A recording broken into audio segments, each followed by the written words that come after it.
नमस्कार आप सबको। मैं रोहित आपका स्वागत करता हूं क्रिस क्रॉस क्लासेस में। आज हम डिस्कस करने वाले हैं कक्षा 12वीं के इतिहास का 9वां चैप्टर जो कि है शासक और इतिवृत्त। इस चैप्टर में हम इंपॉर्टेंट क्वेश्चन करने वाले हैं क्योंकि इस चैप्टर की वीडियो हम पहले ही बना चुके हैं। अगर आपने नहीं देखी है तो जाके देख सकते हैं, उसका लिंक जो है वो आपको डिस्क्रिप्शन में मिल जाएगा। तो जिससे पहले अगर हम बात करें, इससे पहले हमने 1 अंक वाले जो महत्वपूर्ण प्रश्न थे उनके बारे में डिस्कस किया था। तो ये हमारी वीडियो होने वाली है 3 अंक वाले महत्वपूर्ण प्रश्नों के बारे में। ठीक है, तो इसके आंसर का लिंक जो है वो आपको डिस्क्रिप्शन में मिल जाएगा। साथ ही साथ detail notes, important question, quizzes and for other content you can visit on our official website name crisscrossclasses.in। आप यहाँ पर जाके सारा का सारा कंटेंट प्राप्त कर सकते हैं और आपको इजीली मिल भी जाएगा। तो जैसे कि बताया गया कि हमारा जो चैप्टर है 9वां है और ये हमारे प्रश्न होंगे 3 अंक वाले महत्वपूर्ण प्रश्न। तो हम अपने पहले प्रश्न के बारे में डिस्कस करते हैं। मुगल साम्राज्य में शाही परिवार की स्त्रियों द्वारा निभाई गई भूमिका को आपको बताना है। तो यहाँ पे आपको बताना है कि मुगल साम्राज्य में जो महिलाएं थी या फिर जो स्त्रियां थी उनकी क्या क्या भूमिका रही और क्या इंपॉर्टेंस थी उनकी। तो यहाँ पे मुगल शाही परिवार में बादशाह की पत्नी हुआ करती थी, उपपत्नियां हुआ करती थी, नजदीकी और दूर के रिश्तेदार हुआ करते थे और साथ ही साथ महिला गुलाम भी होती थी। मुगल दरबार में महिलाओं की स्थिति जो थी वो सशक्त थी, मतलब काफ़ी अच्छी थी। मुगल परिवार में मुख्य महिलाओं के बारे में डिस्कस कर लेते हैं, जिसमें से पहले हम बात करेंगे गुलबदन बेगम के बारे में। तो गुलबदन बेगम ने ही हुमायूंनामा की रचना की थी। यह बाबर की बेटी हुमायूं की बहन थी। यह तुर्की फारसी भाषाओं की ज्ञाता भी थी, मतलब तुर्की और फारसी भाषा इनको बहुत अच्छे से आती भी थी। नूरजहां के बारे में देख लेते हैं। नूरजहां जो थी वो जहांगीर की पत्नी थी। यह ईरान से संबंधित थी और हालांकि जहांगीर के दौर में नूरजहां का शासन पर बहुत ज़्यादा गहरा प्रभाव भी था। जहां आरा रोशन आरा। तो शाहजहानाबाद जो था, जो अभी वर्तमान का दिल्ली बोला जाता है, ठीक है, इसकी जो रूपरेखा तैयार की गई थी चांदनी चौक की, वो किसके द्वारा की गई थी? यहाँ पे जहां आरा द्वारा ही तैयार करवाई गई थी। इन्होंने कई महत्वपूर्ण इमारतों एवं बागों की रूपरेखा भी बनाई थी। जहां आरा द्वारा सूरत बंदरगाह से व्यापार भी किया जाता था। तो ये थी हमारी महिलाओं की स्थिति मुगल साम्राज्य में। आगे हम बात करते हैं हमारा दूसरा प्रश्न, अकबरनामा और बाबरनामा के लेखन की टिप्पणी कीजिए। यहाँ पे आपको बताना है लेखन प्रणाली। तो यहाँ पे हम सबसे पहले बताएंगे अकबरनामा के बारे में। तो अकबरनामा की जो रचना की थी वो अबुल फजल ने की थी। अबुल फजल द्वारा अकबरनामा लिखने की शुरुआत 1589 में की गई थी और लगभग 13 वर्षों में इसने क्या किया था, इस पर काम किया था। अकबरनामा में अकबर के साम्राज्य की भौगोलिक, प्रशासनिक, सांस्कृतिक और सामाजिक विशेषताओं का वर्णन किया गया है। इसमें प्रमुख राजनीतिक घटनाओं की भी जानकारी मिलती है। जो जो प्रमुख राजनीतिक घटनाएं हुई उसको भी इसमें ऐड कर दिया गया।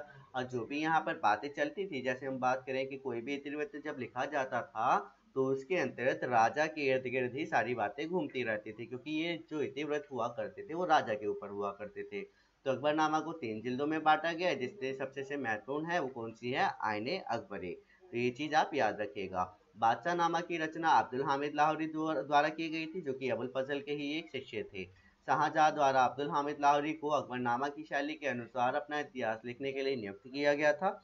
वैसे ही यहाँ पे बादशाह नामा को भी 3 जिल्दों में डिवाइड किया गया है।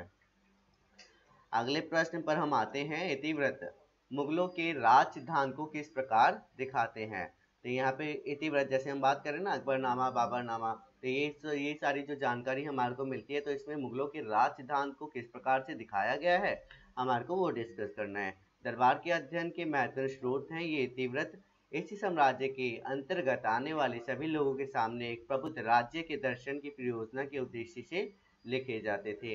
इसी तरह इनका उद्देश्य उन लोगों को जिन्होंने मुगल शासन का विरोध किया था यह बताना था कि उनके सारे विरोधों का असफल होना नियत था, मतलब तय था। तो यहाँ पे इतिवृत्त जो लिखा गया, आप ये बोल सकते हो उन लोगों के लिए तैयार किए गए थे जो कि यहाँ पे मुगल साम्राज्य में क्या थे, उनके विरोध में हमेशा से खड़े रहा करते थे।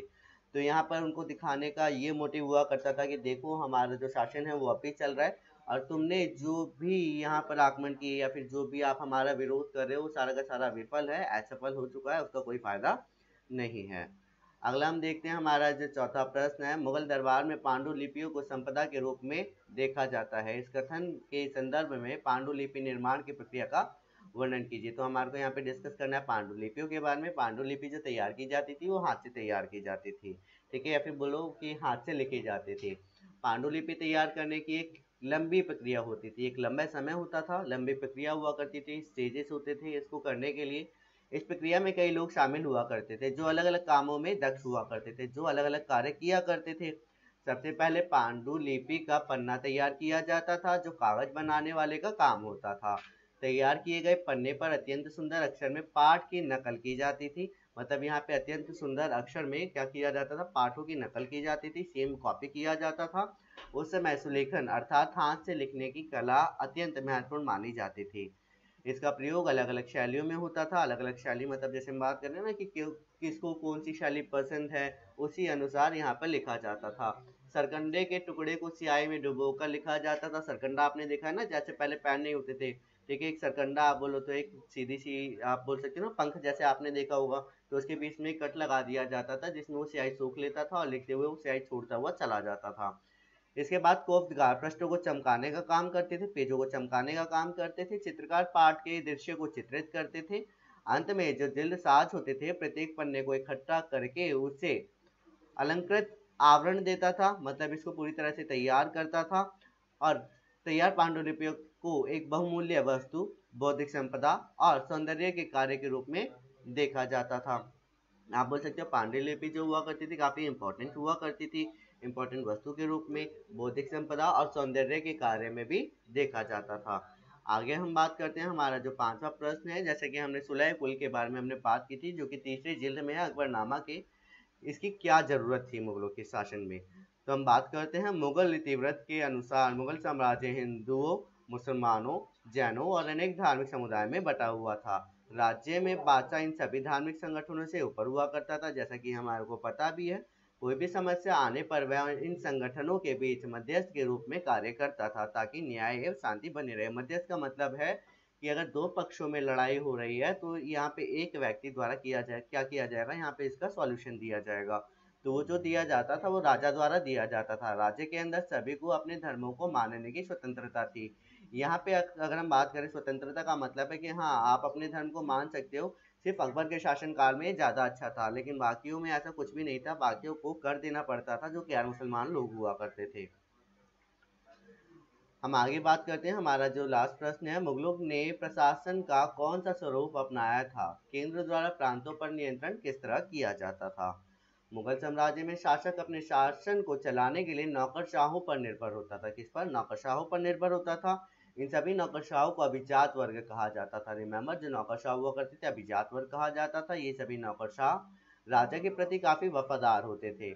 इसमें सभी वर्गों से बराबर भर्तियां की जाती थी, चाहे वो कोई सा भी वर्ग हो। प्रांतों में भी केंद्र की तरह ही कार्य का विभाजन किया जाता था। प्रांतीय शासन में मुखिया, गवर्नर या सूबेदार होता था।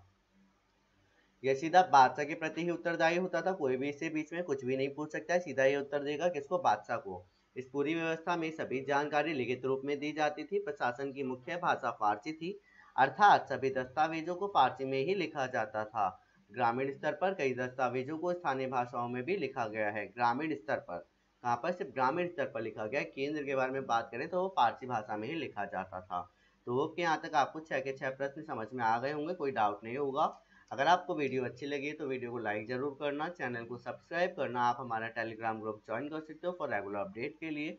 मिलेंगे आपसे नेक्स्ट वीडियो में। अभी के लिए हम इसको समाप्त करते हैं। Tata bye bye, see you, meet you again, have a nice day to all.